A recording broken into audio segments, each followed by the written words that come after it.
Hi guys, and welcome back to the Autism with Tiara YouTube channel. Just watch me breaking your sin. Did you like that intro, by the way? Because I made that and I'm quite happy with that.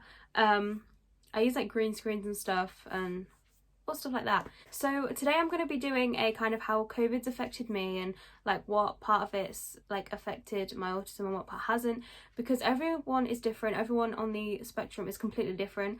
There are people who would have struggled with every single bit of it, and some that have just been able to get on, just like that haven't struggled with it. And so I wanted to share like my experiences with it, just so that like you guys know, and also it might help people to, like, if they have autism, that they might be able to be like, oh yeah, I felt like that, like that's normal, and things like that. Before I get into this video, I do apologise if you can hear any background noise. My house is very small, and so obviously you can hear other people in the house, but I will try and edit it out as much as I can if there is any noise. And I also have my brother literally in that room next to me. He has a steering wheel and he plays on it like all the time, so you'll probably be able to hear that crashing at some point because he'll be playing it, more than likely. So yeah, let's just get straight into this video. So COVID's been around over a year now. In fact, it's probably, well, not nearly 2 years, but it's probably nearly a year and a half ago. It obviously, everyone knew that it started in China, and then it kind of went over to Italy and places like that. And so we actually went into lockdown shortly after my 21st birthday. I'm now 22. And so basically what happened for me was I was kind of sure that we wouldn't get it over here. Like, I kind of had that feeling that we wouldn't get it over here to start off with, but obviously we did, and it was kind of always a fear that it was going to come over here. But I just kind of, you kind of sit there and you're like, no, it can't come over here, like that's no, like they wouldn't let that happen, like no way would it come over here. But like I was still really scared. And from about probably like January time, when we knew more about it, I started to get scared that it was going to come over here and it was going to affect us. And obviously as well, I was trying to avoid like seeing people as much as I could, and just because, you know, you didn't know who was infected and you didn't know a lot about it either. You just knew that people were dying from it, and at that point we didn't really know kind of the survival rate either. We just knew that people were dying from COVID, and so I was kind of always really like scared about it. And I have emetophobia anyway, which is a fear of being sick and a fear of like anything to do with sick. But I guess I kind of have a fear of like getting ill as well from that, just like getting like a cold or something like that. Just because like when you're ill you feel sick, and so it's kind of a bit of a vicious cycle, because I'm not sick but I am sick but not actually sick, if that makes sense. So I was kind of always scared about getting it anyway. And basically it all started for us in the UK. There was like a few cases like here and there, just where people had cases, but it didn't really turn into anything. And then I would say that it was over the February half term in 2020 that a load of schools go to Italy to do like a skiing trip, and that's kind of like all over the UK, like all schools go, well not like all schools but some schools go. And a school from our local area did go on a ski trip, and they did actually go to the region that it was in, that like they went into lockdown literally when they came back. So I remember when I found out that, I obviously read it on like Facebook that like this school had like been to this place, and I was started to panic. And I remember having like a meltdown and sitting in my mum's room like crying, because I was like, this is it, like it's coming over here. And like I was scared about it and stuff like that. And so like from then I kind of was like, I don't really want to go out, I don't want to risk getting it. And so I actually didn't go to dance for a couple of weeks after that, because I do dance and I go every week. Well, I don't anymore because obviously we're in lockdown, but I used to go to dance every week. I do still do dance every week, but we do it on Zoom now. And so I just was like, I don't want to go to dance because I don't know who at dance has like been to, who has been on that ski trip, and there were people from dance that went to that school, and so I was like, I don't know whether I want to necessarily risk being in contact with them just in case they do have it and then they pass it on to me, because obviously I didn't want it. So I didn't go to dance for like 2 weeks, and then I went back literally the Thursday before my birthday was on the Saturday, and everything was fine when I went back for that 1 week. Like it was nice, and it kind of seemed normal, and it seemed as well like we were quite lucky in that we didn't have that many cases in our area, and I'd say that we have more cases now than we did in the first lockdown. But I was still scared because obviously I knew that people were dying from it, and we didn't know much about it at that point. So I did want to go into lockdown, and I kind of, when we got put into lockdown, I didn't struggle with that kind of change. I know a lot of people did, like those with autism and those without autism did struggle with it, but for me, I hadn't worked for the last year before we went into lockdown, and so it was kind of, I was staying home anyway, but like I was still going out into town and, you know, going shopping with my mum and things like that. And so when we actually went into lockdown, it wasn't that hard for me to adjust to life with lockdown. Obviously, like, there has been a change because I wasn't going out to shops or anything like that. I was actually just in lockdown. But at that point, I was still able to go out on walks and go sit in the garden and things like that, whereas now I'm too scared to do that. And so that was lockdown 1. Lockdown uno. Is that Spanish? That's probably, I think that's Spanish. And lockdown 1 was kind of like my favourite lockdown out of all of them. We've had 3 lockdowns, and lockdown 1 was the one to be at. But lockdown 1 was like when it was like spring, summer, and it was just like really nice weather outside, so we could go sit outside a lot. I mean, we could have gone into lockdown earlier, but we didn't. But I would say that there's more cases now than what we had when we went into lockdown the first time. And so, yeah, that happened.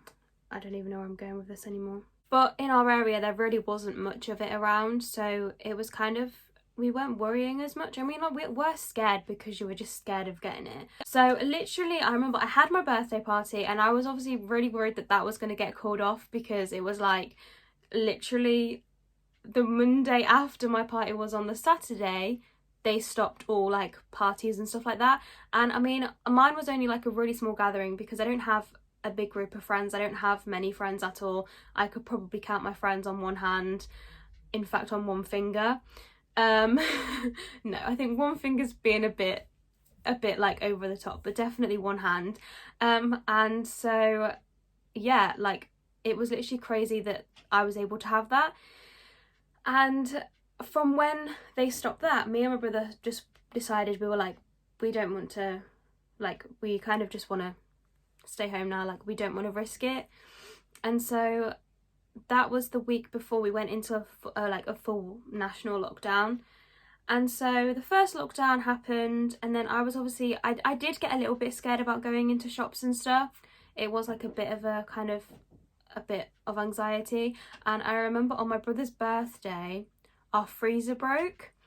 And so my brother's birthday's in June, and by June time, like, not everything hadn't opened up, but like there was a lot more, like, restrictions had been lifted a bit, and so like we were able to go out shopping and go out into, like, we were able to go out into public spaces just with social distancing and masks. Well, actually, masks wasn't compulsory then, but we still wear masks. I'm incredibly lucky that I'm still able to wear a mask whilst I'm out. Although I did actually struggle with wearing the masks.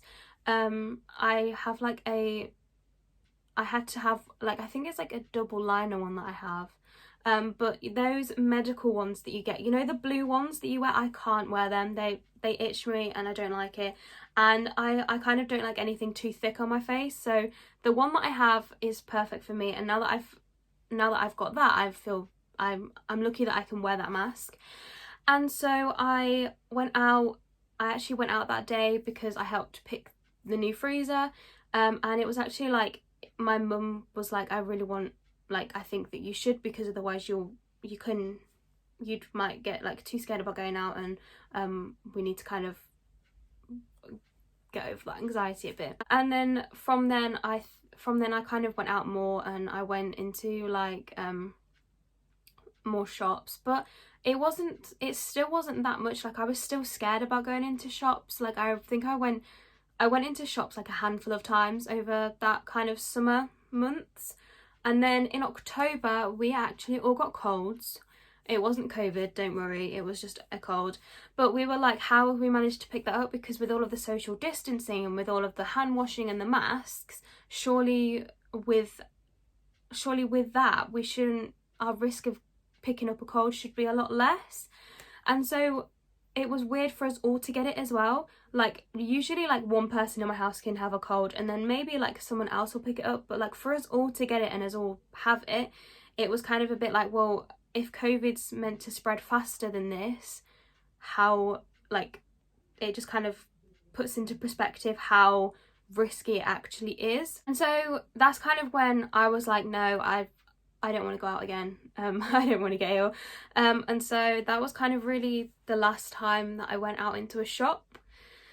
And then obviously the November lockdown came, and by that point it was kind of like we'd already done lockdown by this point. It was kind of a bit of a, yeah, we know what we're doing. And because I hadn't really gone out much, it wasn't really that new. It was kind of just normal. It was just everyone was doing it instead of just me. And so that happened. I was actually really worried about kind of going back out again, because the November lockdown didn't really help a lot, and so the cases were still high.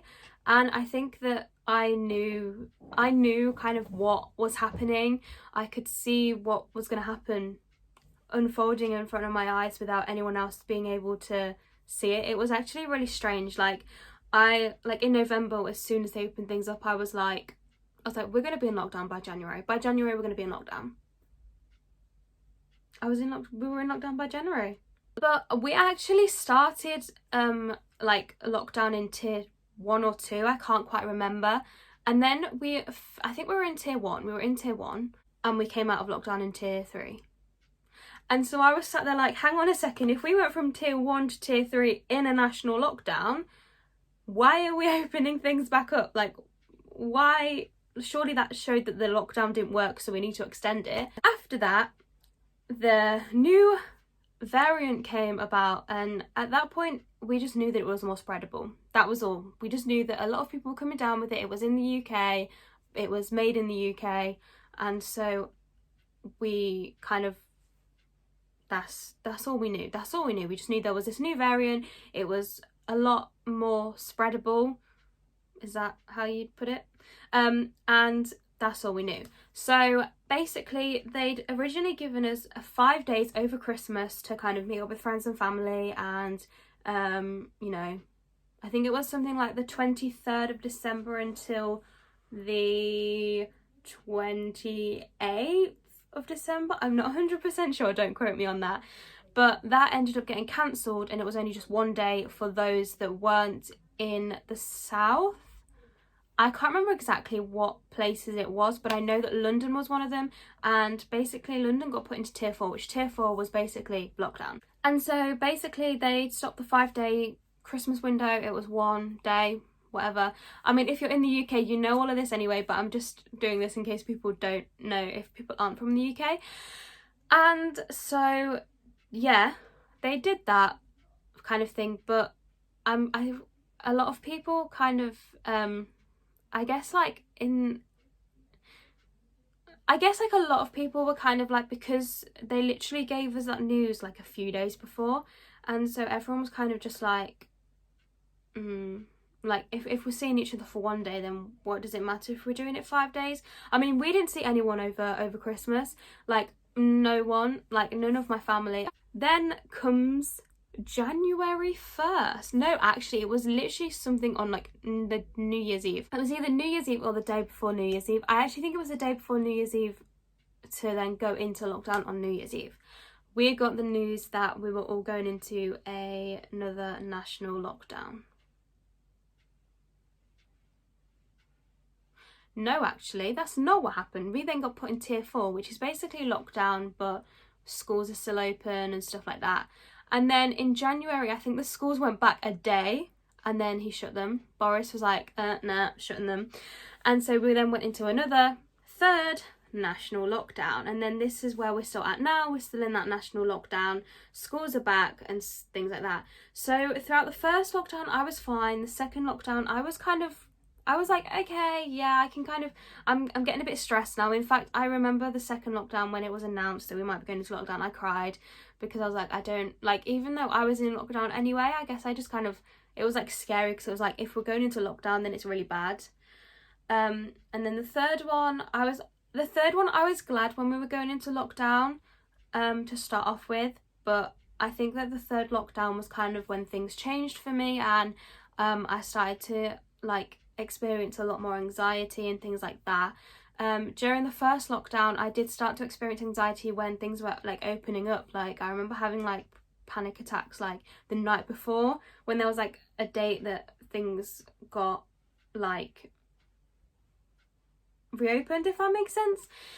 And so lockdown 3 was kind of where things changed. So now I can't even, I'm scared to like leave my drive without being in a car, and even scared to like sit in my garden, like because I'm scared that like if like my neighbours come out, well, one of my neighbours, because basically the way my house works is I live in a semi-detached house, and so the semi-detached neighbour, their garden is quite close to our garden. So if we're sat in our garden and they're sat in their garden, there is still 2 meters distance, but it's not, but like for what we would want, it's not big enough for what we'd want. My other neighbour, however, there's like, we can be like so far apart. And so, yeah, I'm even like scared to just sit in my garden sometimes. I mean, I do it, but I only ever do it when I've got like my mum there that can kind of be like, yeah, it's fine, it's safe. And so I haven't gone out really at all. I mean, I've gone for like drives and stuff, and I've really enjoyed like going out for like a drive. Near where I live, there was a load of baby lambs born at the end of February, and they were so cute. I'm sorry about that, but we're back. So what was I about lambs? So yeah, we just kind of went and sat with the lambs for like, right, this camera angle is stressing me now, but we're just gonna work with it, we'll be fine. So we just kind of went and drove and sat in the car watching these baby lambs for a while. I actually went on a drive last Wednesday, and we actually went like further out than, we kind of drove to our nearest Tesco.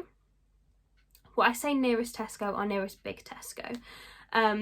So yeah, that was cool because I got to sit in the car, and we went for like, it's like 20-minute drive to our local big Tesco, and so it was like really nice to sit in the car for that. But I've definitely had a lot of fear over the vaccine. I think that everyone's kind of got a few fears over the vaccine now, because of the whole blood clot thing that's come out. But my mum got her vaccine at the beginning of March, and I was really scared about her getting it because I was like, I don't know what side effects there's going to be. Like I've heard from so many people that they'd got really bad side effects from the vaccine, and the vaccine that my mum was having was the one that you get a lot of side effects for, was the AstraZeneca one, the one that's now in question. But the AstraZeneca one was recommended for people who have like extreme allergies or have like allergies and things, so that was the one that my mum wanted, and it's also the one that I wanted, but I'll get to that in a minute. So she had hers, and I was really worried about like what side effects she was going to have. Luckily she didn't have any, apart from she had like a few aches and pains like overnight, but that was it. And then my brother and my stepdad got theirs a week later, and they didn't get many side effects either. They had mild side effects, but not like extreme. Like it wasn't, they weren't bedbound with side effects and things like that. And I was getting really upset because obviously like that's now my entire household has had vaccines. My granddad and my uncle have also all had their vaccines, and I'm just here waiting for mine. And it's really annoying because I have underlying health conditions, but they're not bad enough to qualify for the vaccine. But I have multiple of them, and so I'm sat there like my risk is still the same as someone who has underlying health conditions because I have multiple of them. Like, I'm overweight for starters. This is funny because this is the first time that I've not been overweight enough for something. Like, you know that TikTok sound that went around like last year? It was like, oh, so you think I'm skinny? That's literally me now.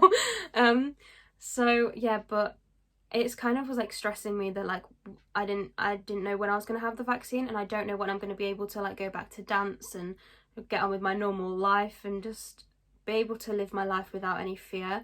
That's something that I don't know when it's going to happen, and it's something that I've really been struggling with because I'm like, I don't know when, you know. And for like for like someone with autism, it can kind of be quite difficult because they kind of like to know when something's going to be, so they really like routine. Like, I do like routine, but obviously I still want to know when things are. And so like with the whole vaccine thing, like I don't know when I'm going to get the vaccine. I feel like I should be getting the vaccine now because I have like I said, I have underlying health conditions, and it's not just one underlying health condition I have multiple. But because I'm not extreme enough to have to qualify, I won't get the vaccine. And it's really hard because it's like everyone else, if I don't know how to like explain it really, like it's just like everyone around you's had it and you're like the only one that hasn't. And it's like they can all, in theory, like although we're not allowed to because of like we still have restrictions, and we still have obviously my parents and my mum, and that they're still not doing anything different because they're like, they know that I haven't had it and they don't want to put me at risk and things like that. But it's kind of annoying knowing that in theory, like without like if there was like no restrictions now, and it was just kind of like if you've had the vaccine you can live your life freely again, they'd all be able to go out and live their life freely and I'd still be stuck inside. It's still hard because I want to have like the 2 vaccines now because I mean like my anxiety about it all is extremely bad. Like I don't like, it's not like I don't have like anxiety like I think the problem is that extreme mental health issues does qualify for the vaccine. But I wouldn't say I have an extreme mental health issue. I would say that I just have anxiety over COVID, which is extreme. Like, I have an extreme anxiety over the COVID situation, but that doesn't necessarily count as a mental health issue, I don't think. I mean, obviously like it is, but it's not to qualify for the vaccine. But I've kind of like realised that the situation's out of my control, and at least I'll have warning as well when I get called for the vaccine. Like, it'll be like you can book for when you want, and it's like a time that you want, it's like convenient for you. But then came along this week the vaccines. The vaccine problem.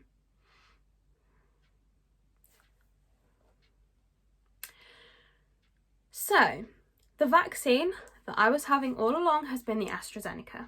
I've said since like the AstraZeneca came out, that's the one I want because my grand's had it, my granddad's had it, my uncle's had it, my mum's had it, my stepdad's had it, my brother's had it.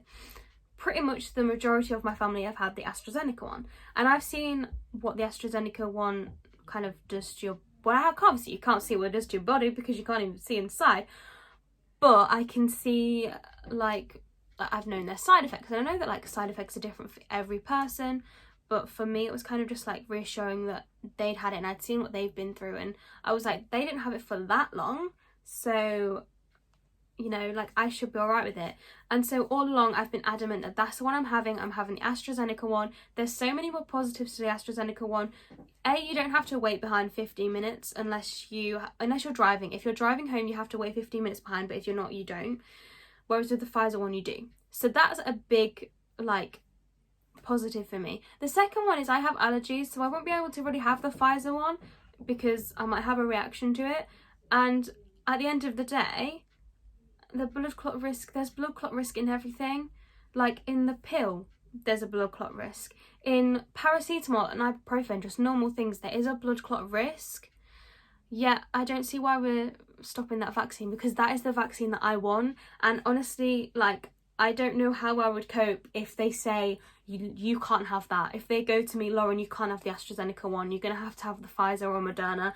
I don't know how I'd cope with that, because I just, my eyes is it's the AstraZeneca jab or nothing. And I just want, like, I don't know how to kind of get that, you know, like I don't know if like I'd be able to have that, if like, if it's just that like we're being offered it or an alternative, but we can have the AstraZeneca one, then that's fine, because I'll just be like, I'll have the AstraZeneca one please. But yeah, it's that I just kind of, I don't want any other vaccine, because when you have your mindset on something, like, you know, especially when you're scared of it already. So like I am scared of getting vaccines. Like I'm not that bad. Like I'm not extreme. Like I don't have a phobia of needles or anything like that. But I've always been kind of scared about getting vaccines. Like my flu vaccine, I've always been a bit scared of. Like I've just been like really, I don't know what it is, but I'm just kind of a little bit scared of getting vaccines most of the time. And I do cry, and I honestly don't know why it is. I don't know why it is or what it is that I'm scared of. I think it's I'm scared of the side effects. Back to my emetophobia, you know, you can, you know, and I'm scared of like hospitals, ambulances, anything like that. And I think for me it's that I'm scared of like the after effects. Like I'm not scared of the side effects necessarily, but I'm scared of like what would happen if you fainted, because if you faint they'd call an ambulance and you go to hospital. And no. So I'm always scared of getting my vaccines anyway. And so for me it was like, I was like, I've seen everyone have the AstraZeneca one, that's the one I want, that's the one I'm having, I will not have any of the other ones, I'm having that. And then it gets taken away from you, and it's kind of like, for God's sake, like if I'd have just had the vaccine in the first place now, then I wouldn't be in this situation. But at the same time, like my mum said to me last night, I'm in a better situation than people my age that have had the vaccine, because like now they don't know if they're going to be able to have the second vaccine as the same brand. Is that the same brand? The same vaccine as the one they had before. So like usually if you have the AstraZeneca as your first one, you have the AstraZeneca as your second. Pfizer is first, Pfizer is second. That's that. So yeah, that is where I'm at with my COVID and how it's affected my autism. I guess it hasn't really affected it that much in a way.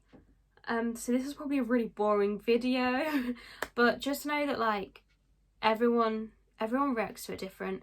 Like I know people that really struggled with going into lockdown 1 because it's like, no, their routines changed, whereas for me, my routine didn't change. Like I was always at home, but I guess if my routine had changed, then I probably would have found it stressful. But because it didn't, I didn't struggle with that. But I am struggling now with like everything opening up again.